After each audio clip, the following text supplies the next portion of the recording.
here. It's a quite a nice autumnal, kind of atmospheric, kind of spooky in a nice kind of way, autumnal day here in the northwest of Ireland. After 3 days of depressing drizzle, I don't even mind mad rain, but when you just have that stagnant clouds, grey cloud cover that doesn't move, and this high humidity and everything is soaking wet, I can't stand that shite. I can't stand that shite. But it's a proper autumn, very atmospheric. If you're making it like a sort of a horror film, this would be like in a Hammer film in the old days. This would be like a great weather to make it in. Great, half the leaves have trees. The trees are half leaved, and it just has that vibe about it. So I hope you're all keeping well. Yes, while I understand that costs for some professions have gone up through the roof, namely things like, if you're in a building trade, the cost of cement and building materials is shot up. And if you're, of course you'll have a truck, you might have a digger, you might have a small bulldozer or earth mover, and, all these kinds, a big compressor. I understand that all those costs have all gone up.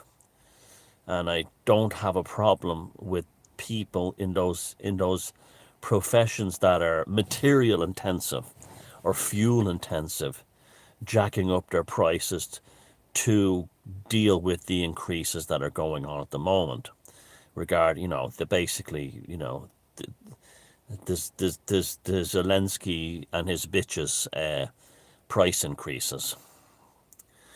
But there's lots of scamming and skimmers going on.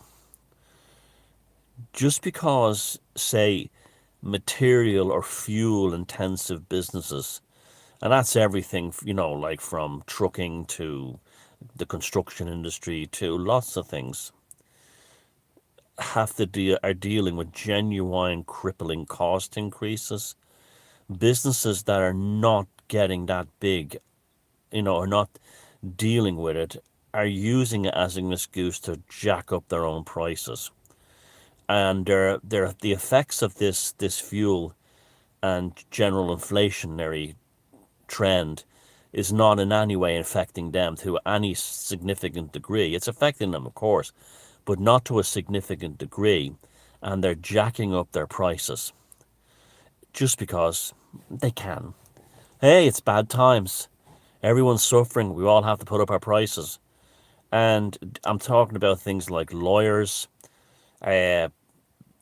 therapists, accountants, bookkeepers, who sit in the same office that they probably own, because they probably own the building, and they are using the same amount of heat as last year, so that's gone up, but not enough to be crippling. And not in the same way I say a builder, a construction person would be crippled by costs, or someone who's in the production field. They're just using it as an excuse to jack up prices. A lot of this has to do that a lot of these people who are in these these kind of professions, they often have side businesses like restaurants and pubs and nightclubs and apartment buildings that they make their money, and the prices have probably gone up on the fuel and stuff for them. So they're passing that on to their regular clients, who are just getting their regular, services off them they always get. So there's lots of grifting like that going on. There's lots of places where they have stock that's been sitting around for years, and suddenly it's being sold a lot more, even though they paid for that stock long before, the NATO blew up the Nord Stream gas pipeline. So be very wary. Be very wary of that kind of skimming or, grifting, dividend, sort of like bad times grifting that's going on. And I'm sure you've all encountered that already here. There's lots of greedy bastards who are just using this as an excuse to jack up prices of stuff. And the inflationary pressures, while they may be a factor, are nowhere near as impacting them as I say they would upon tradesmen. I feel really bad for tradesmen at the moment, honest to God. I mean, say if you're a tiler, a floorer, a painter, a builder, like a small projects builder, or even a company or anything like that, and you have diesel for your trucks, and you'd have all the electricity for your power tools and all. You might have a compressor that's very fuel hungry, for your your jackhammers and your other kind of equipment. They're really getting hammered, and yet someone who sits in an office saying things, giving you a Horseshack test, and saying, did you ever see your mother in her underwear, is doubling their prices, and yet the cost on them is not the same. So be wary of that. My attitude would be, in this bad times, support the tradesperson, and try to do your own taxes. Try, don't use lawyers if you can help it. Stop going to your therapist. And if they're ripping you off, you feel they're ripping you off because they think they have a chance to do a little skimming, and so on. And give money to the people and businesses that are really hurting. The tradespeople, they're really hurting. Fellas who do deliveries, fellas who have small, delivery companies and stuff like that, they're getting really badly hammered because they'll have warehouse charges as well. And it's the same, isn't it? Always like this, isn't it? It's always the working class who gets screwed the most in all this stuff. And then they have all these toffs throwing soup at paintings, going, "Yeah, no more oil, no more oil. We must be decarbonized." That's, as I told you, that's old fashioned class warfare. That's all that is, old fashioned class warfare. It's another way for the rich to keep the poor, the lower classes down. See, when they say far right, what they really mean is lower class. That's what they really mean. That's why you never hear anyone say far right. You'll always hear, or far right, or far right. You'll always hear them saying far right. That those types, because they're upper class accents, and their wealth accumulated from the skimming in the past, like I just been mentioned at the start of this video. And again, I don't have any bit. I'm a capitalist myself. I'm an anarcho-capitalist, and I believe in the old fashioned mercantile system of buying and selling, and the basically, cash orientated capitalism is the best system ever invented for raising people from poverty, and giving and allowing people to have a bit of to make some money. So I mean, Paul Joseph Watson yesterday, I wasn't slagging him off, but it was kind of funny that he made a video about the toffs in what you call it, the climate, Extinction Rebellion, and he was right to do that. And then he interrupts his ad to start selling lordships in Scotland, which is hilarious. Now, I don't have a problem with that. It's just made me laugh that he was attacking toffs at the beginning and then selling peerages. Well, they're not peerages. That whole lordship in Scotland thing is such a joke. It's for people who don't know anything about how the peerage system works. They don't have lords in Scotland. They don't have them. So you're not buying a lordship. You're buying a piece of paper that says you're a lord on it and getting a centimetre of land somewhere in Aberdeenshire or something. They have lairds in Scotland. They have a different peerage system. They could never sell lordship peerages from, say, England, Wales, or Ireland, where you have actual lords. But Northern Ireland has lairds and lords, I think. But the Scottish system has lairds. They're a different type of peerage. And that's so when I'm a lord. That's a Drew Jerry Moore. Oh, let me kind of where's somewhere down here. Here we go.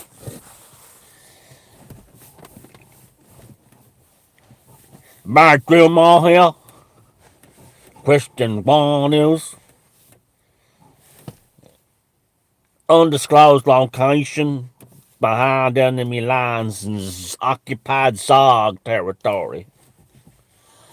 I got myself one of them lordships from Paul Joseph Watson. And Bear Drumore is now a lord. I'm Lord Drumore. I'm a Scotchland lord, and from the country of Scotch.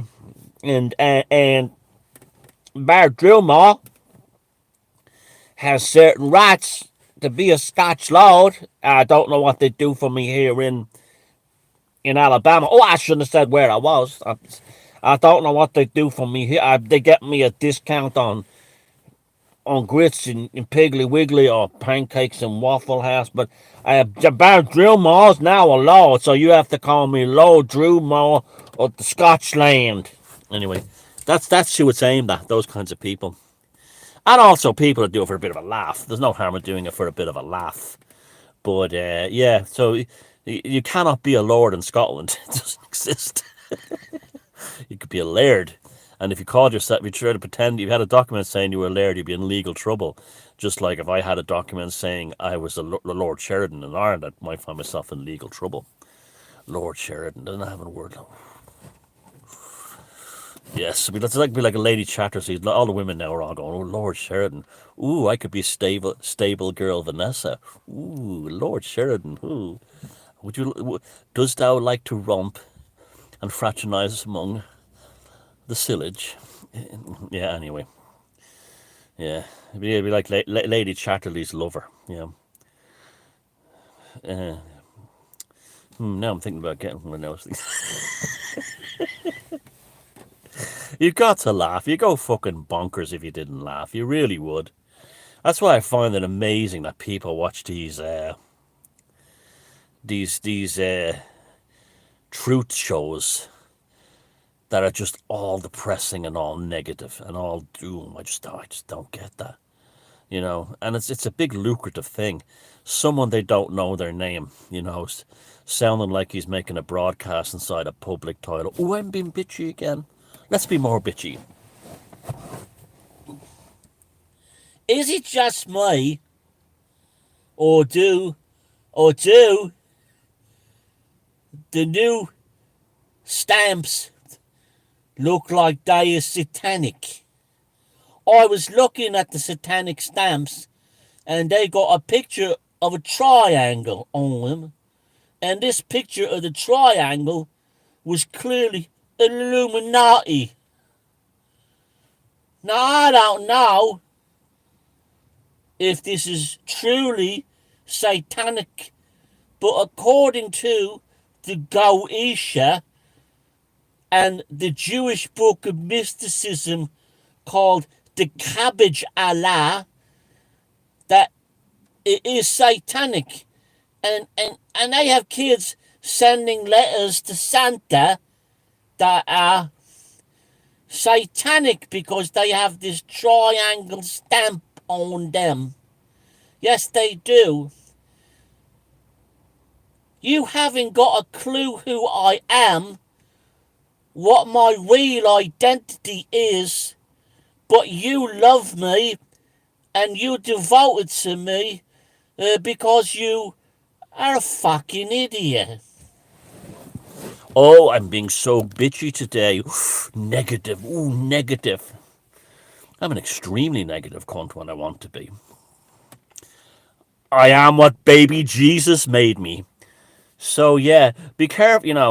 I don't know how anyone can listen to that negative stuff all day. You want that soul crushing negative stuff. I just can't understand it. Anyway, so what else was I going to talk about? I forget. I can't remember. So I'll just waffle on innately. How about that? How is your mother? I believe your Aunt Rose has a lump on her neck. Did you get it checked? What about that? How's your sex life? Your wife? You having problems? Let's talk about that. Uh, how's your how is that new car you got? Is it all right? Are you grand? Yeah. Did you get your booster shot yet? Oh, you did. Uh, I had to get it. because well, the government man says, sorry, I was possessed by an NPC there for a second. Excuse me. So, stone walls are an amazing thing. Have you ever been to the forests of New England, right? And it is, you go deep into the forest, you're in somewhere in Maine or in the arse end of Vermont or New Hampshire, and you're surrounded by tons and tons of stone walls. And here you are thinking you are in a primordial forest that goes back to, like, Paleolithic times. There were feckin' dinosaurs here, or at least, woolly mammoths and all that shit, right? And then you find out to your amazement that those stone walls are only about 200 or 150 years old. And you go, get the fuck out of here. And they go, no, all of New England, all this part of New England was all cleared by colonial settlers. And for decades, some centuries in some cases, well, a century or so, maybe 2 centuries, they had intensive agriculture here. Not just grazing livestock like cattle and sheep, but also growing crops like corn, maize and barley and oats and everything else.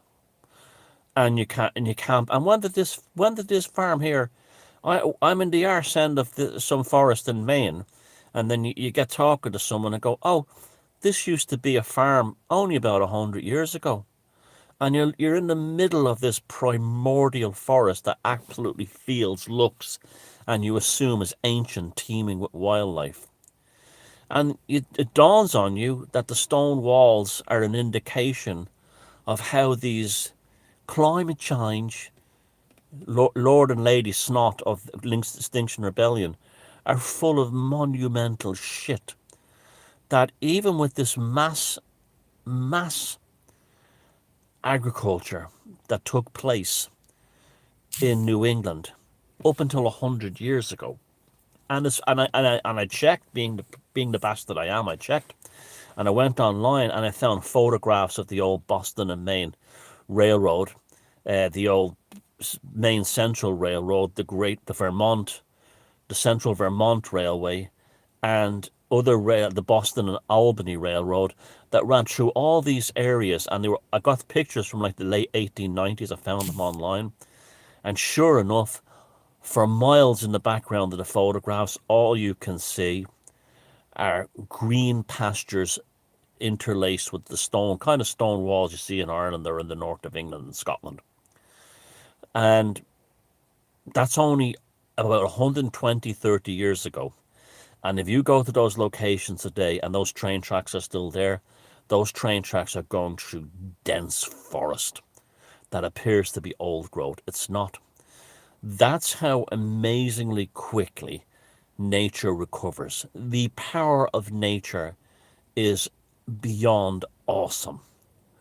And these entire ecosystems are being destroyed, and the forests are all being cut down, and there won't be any trees left.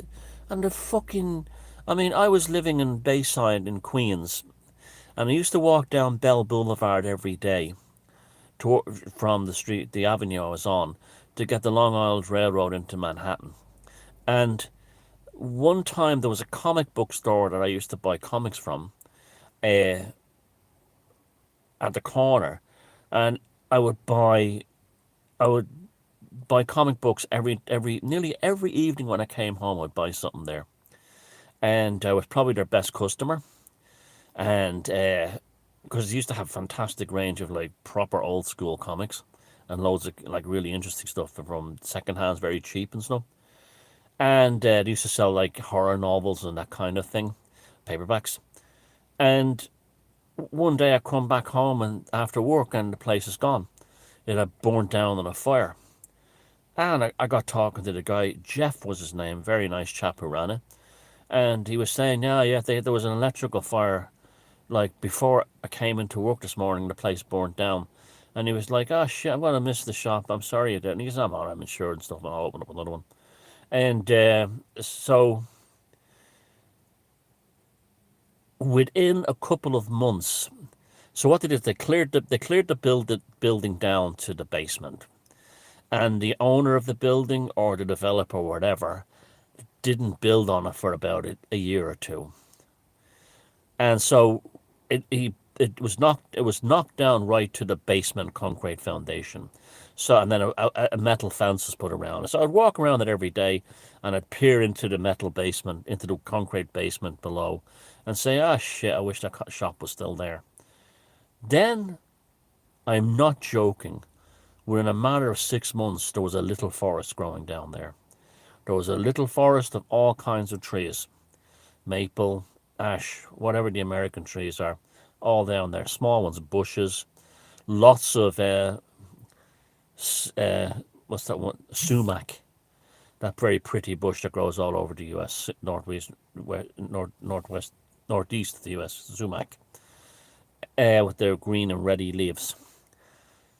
Within by the following autumn, the trees that were in the basement were over my head, and by the time about 18 months a year later, when the builders were coming, there was a small forest of trees 30, 40 feet at the corner of Bell Boulevard in Queens, in Bayside in Queens.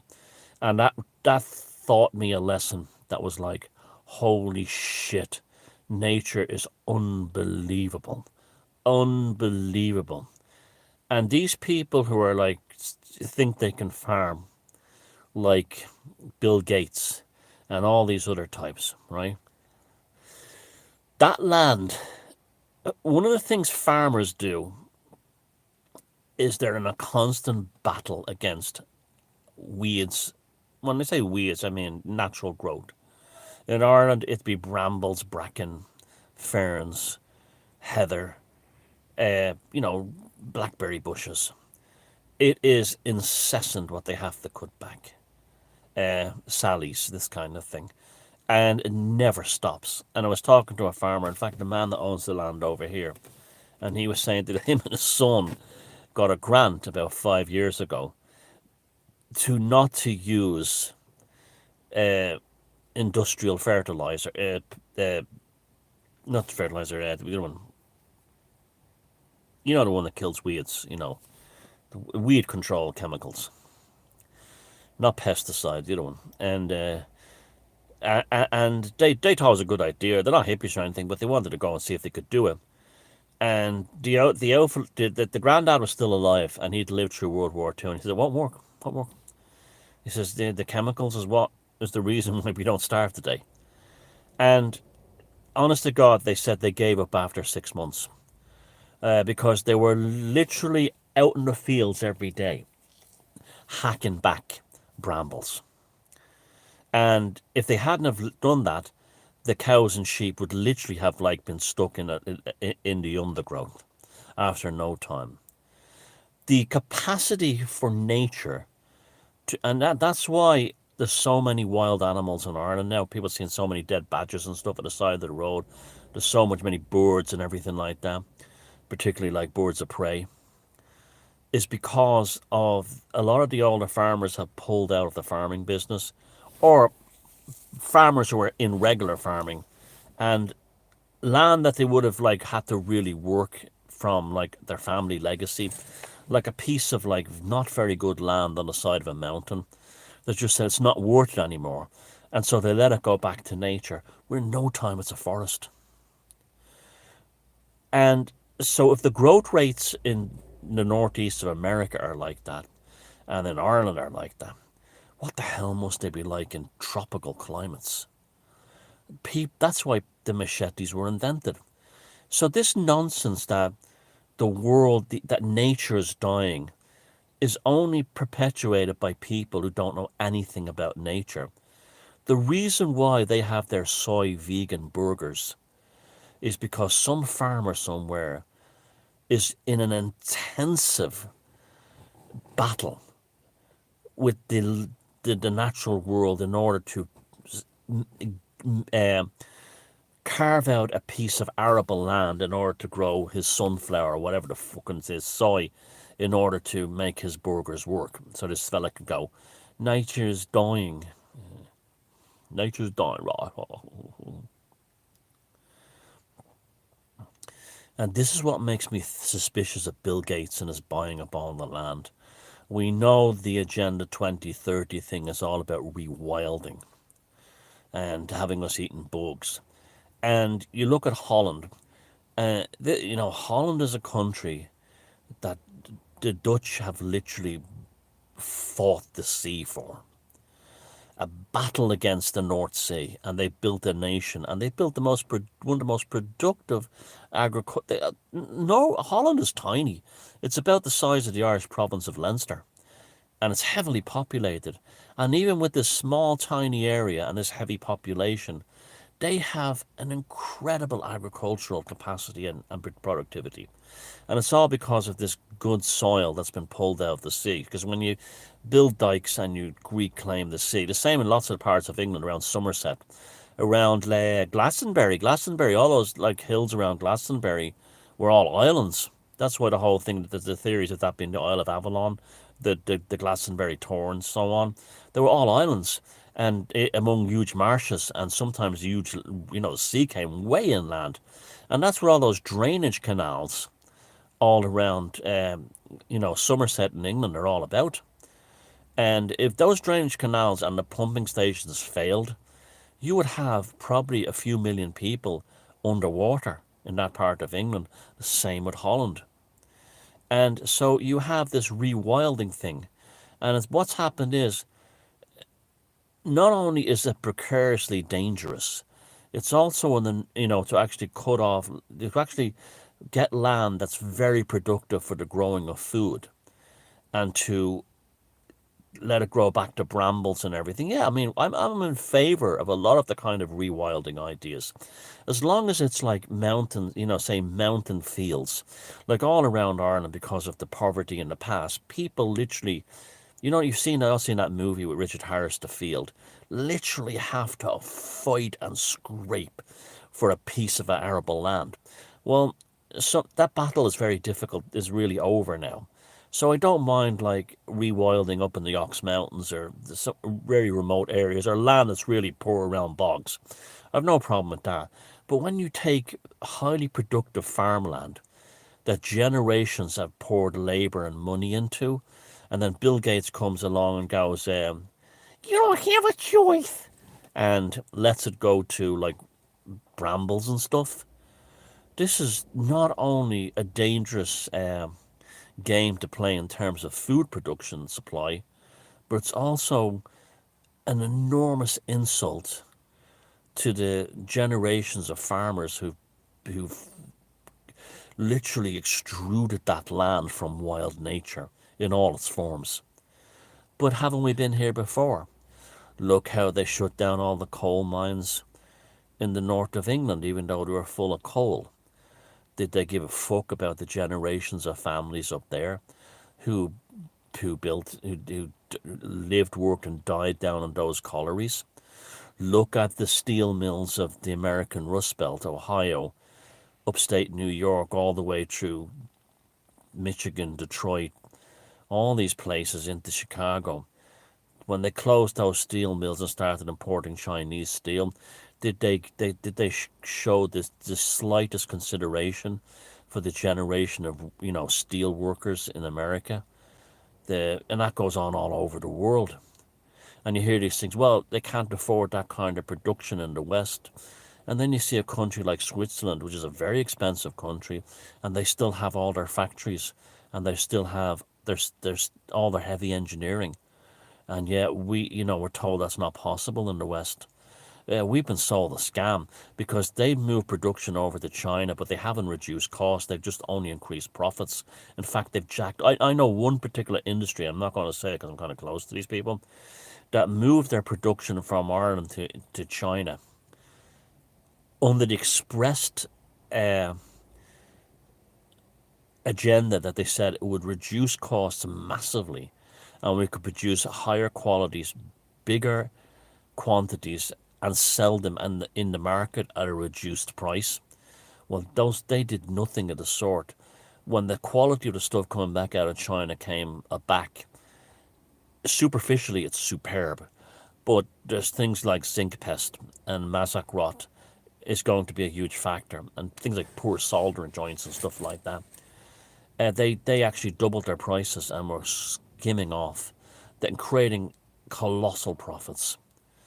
So everything, I start, like when I saw that all those posh climate change types, everything really has been the reason why the Barry Drumores of this world are the way they are, or the Antoine Deco are the way they are, or the English version, the Scottish versions of like marginalized communities and working. Like my friend Neil MacDonald has taken me around Preston and said there were thousands of factories here one time, and not that long ago, and every last one of them is gone.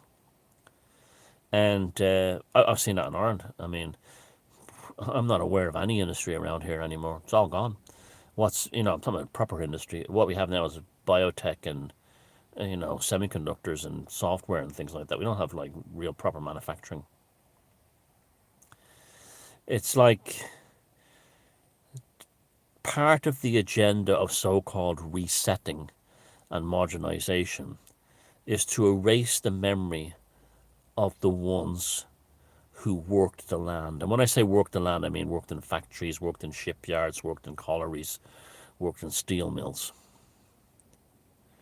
That's really what it's about. And yet the old proverb is, the land belongs to the ones who work it. But we haven't been allowed that at all. The land belongs to the parasites who bought it up on the cheap and then drove off the history. And that's when that Dutch police officer fired that live ammo at that 15-year-old kid in the tractor.